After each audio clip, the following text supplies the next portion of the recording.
எதற்காக முதல்ல நாம் ஜெபிக்க வேண்டும்? பாவமில்லாத ஒரு வாழ்க்கைக்காக, பரிசுத்தமான ஒரு வாழ்க்கை. முதல் காரியம் நீங்க ஜெபிக்க வேண்டியதான காரியம் பாவம் இல்லாம இந்த உலகத்திலே வாழ்வதற்காக. 1 பேதுரு 1:15 சொல்லுகிறது, அவர் பரிசுத்தர், நாம் நம் நடக்கைகள் எல்லாவற்றிலும் பரிசுத்தமாக இருக்க வேண்டும் என்று. அப்படியானால் அந்த பரிசுத்த தேவனிடத்திலிருந்து நாம் ஆசீர்வாதங்களை பெற்றுக்கொள்ள வேண்டுமே, ஆனால் அவரை போல பரிசுத்தம் உள்ளவர்களாய் நாம் மாறிதான் ஆக வேண்டும். ஆனால் நம்முடைய வாழ்க்கையில் நாம் எப்படி இருக்கிறோம்? பாவிகளாக இருக்கிறோம். அப்படியானால் முதல்ல நாம் செய்ய வேண்டியதான காரியம் என்ன?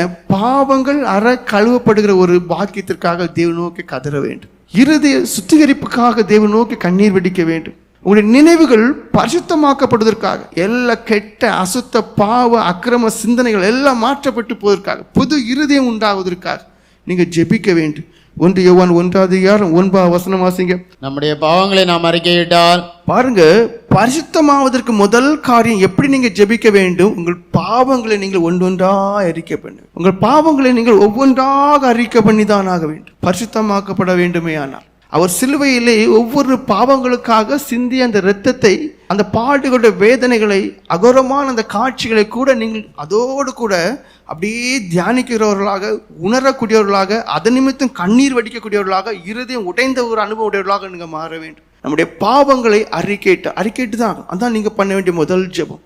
பாவங்களை நாம் அறிக்கையிட்டால் பாவங்களை நமக்கு மன்னித்து, எல்லா பாவங்களும் அவர் மன்னிக்கிறவராய் இருக்கிறார். எல்லா நியாயத்தை நீக்கி நம்மை சுத்திகரிப்பதற்கு அவர் உண்மையும் நீதியும் உள்ளவராய் இருக்கிறார். சுத்தவான்களாக, பரிசுத்தவான்களாக, கெட்ட இருதயத்தை அகற்றி, அசுத்த இருதயத்தை அகற்றி, பொல்லாத இருதயத்தை அகற்றி, கெட்ட இருதயத்தை அகற்றி, அவர் சுத்திகரிக்கப்பட்ட சதையான இருதயத்தை உங்களுக்கு தந்து, புதிய ஆவியை தந்து ஆசீர்வதிக்கக்கூடியவராக இருக்கிறார். எதற்காக ஜெபிக்க வேண்டும்?